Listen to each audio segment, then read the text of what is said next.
भगवान जगन्नाथ की कथा भारत की प्राचीन और अत्यंत रहस्यमयी कथाओं में से एक है, जिसका संबंध विशेष रूप से ओडिशा के पुरी धाम से है।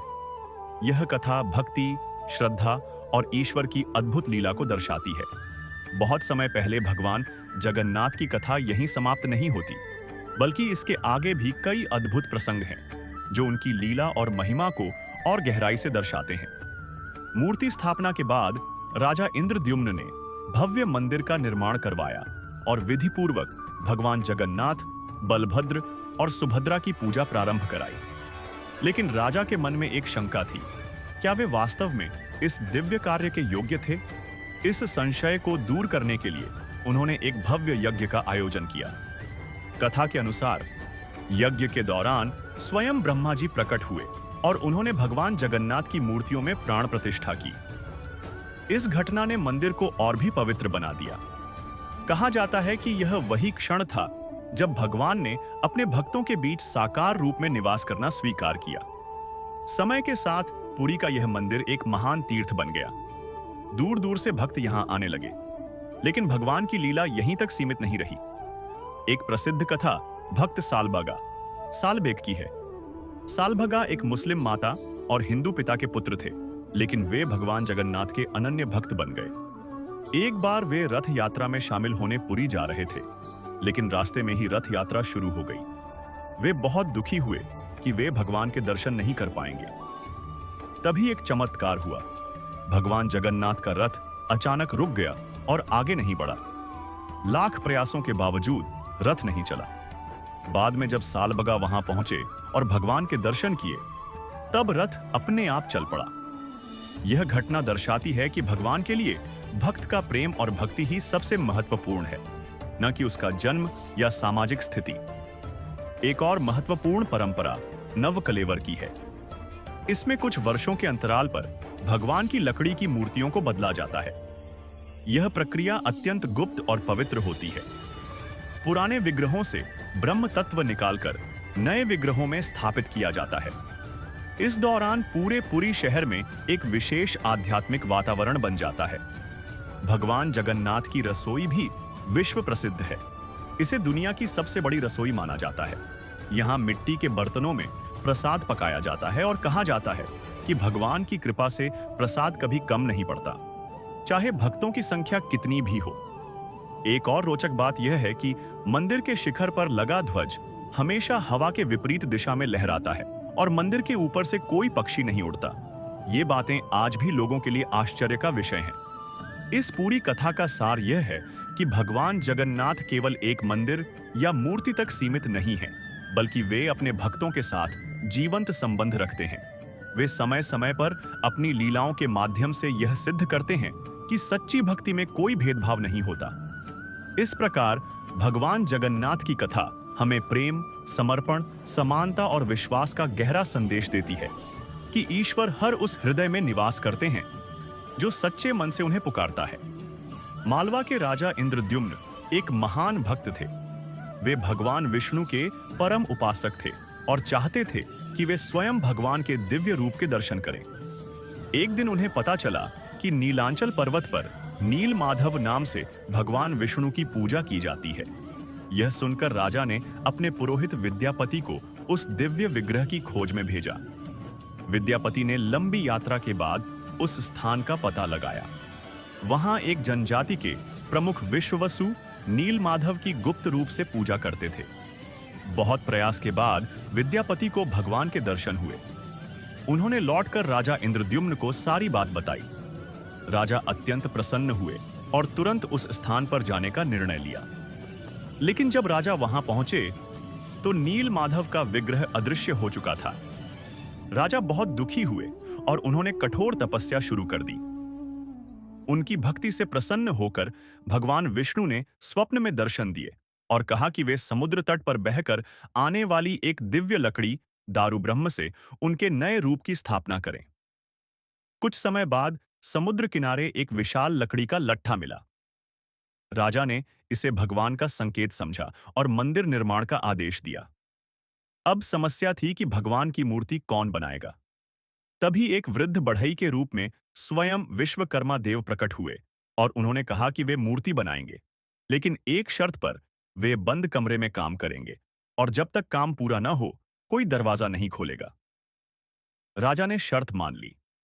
कई दिन बीत गए, लेकिन भीतर से कोई भगवान जगन्नाथ की कथा यहीं समाप्त नहीं होती, बल्कि इसके आगे भी कई अद्भुत प्रसंग हैं, जो उनकी लीला और महिमा को और गहराई से दर्शाते हैं। मूर्ति स्थापना के बाद राजा इंद्रद्युम्न ने भव्य मंदिर का निर्माण करवाया और विधि पूर्वक भगवान जगन्नाथ, बलभद्र और सुभद्रा की पूजा प्रारंभ कराई। लेकिन राजा के मन में एक शंका थी। क्या वे वास्तव में इस दिव्य कार्य के योग्य थे? इस संशय को दूर करने के लिए उन्होंने एक भव्य यज्ञ का आयोजन किया। कथा के अनुसार यज्ञ के दौरान स्वयं ब्रह्मा जी प्रकट हुए और उन्होंने भगवान जगन्नाथ की मूर्तियों में प्राण प्रतिष्ठा की। इस घटना ने मंदिर को और भी पवित्र बना दिया। कहा जाता है कि यह वही क्षण था जब भगवान ने अपने भक्तों के बीच साकार रूप में निवास करना स्वीकार किया। समय के साथ पुरी का यह मंदिर एक महान तीर्थ बन गया। दूर दूर से भक्त यहां आने लगे। लेकिन भगवान की लीला यहीं तक सीमित नहीं रही। एक प्रसिद्ध कथा भक्त सालबगा सालबेग की है। सालबगा एक मुस्लिम माता और हिंदू पिता के पुत्र थे, लेकिन वे भगवान जगन्नाथ के अनन्य भक्त बन गए। एक बार वे रथ यात्रा में शामिल होने पुरी जा रहे थे, लेकिन रास्ते में ही रथ यात्रा शुरू हो गई। वे बहुत दुखी हुए कि वे भगवान के दर्शन नहीं कर पाएंगे। तभी एक चमत्कार हुआ। भगवान जगन्नाथ का रथ अचानक रुक गया और आगे नहीं बढ़ा। लाख प्रयासों के बावजूद रथ नहीं चला। बाद में जब सालबगा वहां पहुंचे और भगवान के दर्शन किए, तब रथ अपने आप चल पड़ा। यह घटना दर्शाती है कि भगवान के लिए भक्त का प्रेम और भक्ति ही सबसे महत्वपूर्ण है, न कि उसका जन्म या सामाजिक स्थिति। एक और महत्वपूर्ण परंपरा नवकलेवर की है। इसमें कुछ वर्षों के अंतराल पर भगवान की लकड़ी की मूर्तियों को बदला जाता है। यह प्रक्रिया अत्यंत गुप्त और पवित्र होती है। पुराने विग्रहों से ब्रह्म तत्व निकालकर नए विग्रहों में स्थापित किया जाता है। इस दौरान पूरे पुरी शहर में एक विशेष आध्यात्मिक वातावरण बन जाता है। भगवान जगन्नाथ की रसोई भी विश्व प्रसिद्ध है। इसे दुनिया की सबसे बड़ी रसोई माना जाता है। यहाँ मिट्टी के बर्तनों में प्रसाद पकाया जाता है और कहा जाता है कि भगवान की कृपा से प्रसाद कभी कम नहीं पड़ता, चाहे भक्तों की संख्या कितनी भी हो। एक और रोचक बात यह है कि मंदिर के शिखर पर लगा ध्वज हमेशा हवा के विपरीत दिशा में लहराता है और मंदिर के ऊपर से कोई पक्षी नहीं उड़ता। ये बातें आज भी लोगों के लिए आश्चर्य का विषय हैं। इस पूरी कथा का सार यह है कि भगवान जगन्नाथ केवल एक मंदिर या मूर्ति तक सीमित नहीं है, बल्कि वे अपने भक्तों के साथ जीवंत संबंध रखते हैं। वे समय समय पर अपनी लीलाओं के माध्यम से यह सिद्ध करते हैं कि सच्ची भक्ति में कोई भेदभाव नहीं होता। इस प्रकार भगवान जगन्नाथ की कथा हमें प्रेम, समर्पण, समानता और विश्वास का गहरा संदेश देती है कि ईश्वर हर उस हृदय भगवान जगन्नाथ की कथा यहीं समाप्त नहीं होती, बल्कि इसके आगे भी कई अद्भुत प्रसंग हैं जो उनकी लीला और महिमा को और गहराई से दर्शाते हैं। मूर्ति स्थापना के बाद राजा इंद्रद्युम्न ने भव्य मंदिर का निर्माण करवाया और विधिपूर्वक भगवान जगन्नाथ या बलभद्र और सुभद्रा की पूजा प्रारंभ कराई। लेकिन राजा के मन में एक शंका थी। क्या वे वास्तव में इस दिव्य कार्य के योग्य थे? इस संशय को दूर करने के लिए उन्होंने एक भव्य यज्ञ का आयोजन किया। कथा के अनुसार यज्ञ के दौरान स्वयं ब्रह्मा जी प्रकट हुए और उन्होंने भगवान जगन्नाथ की मूर्तियों में प्राण प्रतिष्ठा की। इस घटना ने मंदिर को और भी पवित्र बना दिया। कहा जाता है कि यह वही क्षण था जब भगवान ने अपने भक्तों के बीच साकार रूप में निवास करना स्वीकार किया। समय के साथ पुरी का यह मंदिर एक महान तीर्थ बन गया। दूर दूर से भक्त यहां आने लगे, लेकिन भगवान की लीला यहीं तक सीमित नहीं रही। एक प्रसिद्ध कथा भक्त सालबगा सालबेगो की है। सालबगा एक मुस्लिम माता और हिंदू पिता के पुत्र थे, लेकिन वे भगवान जगन्नाथ के अनन्य भक्त बन गए। एक बार वे रथ यात्रा में शामिल होने पुरी जा रहे थे, लेकिन रास्ते में ही रथ यात्रा शुरू हो गई। वे बहुत दुखी हुए कि वे भगवान के दर्शन नहीं कर पाएंगे। तभी एक चमत्कार हुआ। भगवान जगन्नाथ का रथ अचानक रुक गया और आगे नहीं बढ़ा। लाख प्रयासों के बावजूद रथ नहीं चला। बाद में जब सालबगा वहां पहुंचे और भगवान के दर्शन किए, तब रथ अपने आप चल पड़ा। यह घटना दर्शाती है कि भगवान के लिए भक्त का प्रेम और भक्ति ही सबसे महत्वपूर्ण है, न कि उसका जन्म या सामाजिक स्थिति। एक और महत्वपूर्ण परंपरा नवकलेवर की है। इसमें कुछ वर्षों के अंतराल पर भगवान की लकड़ी की मूर्तियों को बदला जाता है।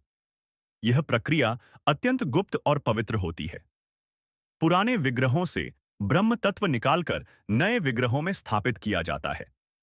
इस दौरान पूरे पुरी शहर में एक विशेष आध्यात्मिक वातावरण बन जाता है।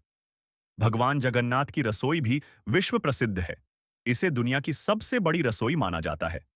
यहाँ मिट्टी के बर्तनों में प्रसाद पकाया जाता है और कहा जाता है कि भगवान की कृपा से प्रसाद कभी कम नहीं पड़ता, चाहे भक्तों की संख्या कितनी भी हो। एक और रोचक बात यह है कि मंदिर के शिखर पर लगा ध्वज हमेशा हवा के विपरीत दिशा में लहराता है और मंदिर के ऊपर से कोई पक्षी नहीं उड़ता। ये बातें आज भी लोगों के लिए आश्चर्य का विषय हैं। इस पूरी कथा का सार यह है कि भगवान जगन्नाथ केवल एक मंदिर या मूर्ति तक सीमित नहीं है, बल्कि वे अपने भक्तों के साथ जीवंत संबंध रखते हैं। वे समय समय पर अपनी लीलाओं के माध्यम से यह सिद्ध करते हैं कि सच्ची भक्ति में कोई भेदभाव नहीं होता। इस प्रकार भगवान जगन्नाथ की कथा हमें प्रेम, समर्पण, समानता और विश्वास का गहरा संदेश देती है कि ईश्वर हर उस हृदय में निवास करते हैं जो सच्चे मन से उन्हें पुकारता है। में निवास करते हैं जो सच्चे मन से उन्हें पुकारता है। नहीं आ रही थी। रानी गुंडिचा चिंतित हो गईं और उन्होंने राजा से दरवाजा खोलने का आग्रह किया। अंततः राजा ने अधीर होकर दरवाजा खुलवा दिया। दरवाजा खुलते ही बढ़ई अदृश्य हो गया। अंदर भगवान की अधूरी मूर्तियां थीं। हाथ पैर पूरी तरह विकसित नहीं थे। राजा को बहुत पश्चाताप हुआ, लेकिन तभी आकाशवाणी हुई कि यही भगवान का इच्छित रूप है और इसी रूप में उनकी पूजा की जाएगी। तब से भगवान जगन्नाथ, उनके भाई बलभद्र और बहन सुभद्रा की पूजा इसी अनोखे रूप में पुरी के मंदिर में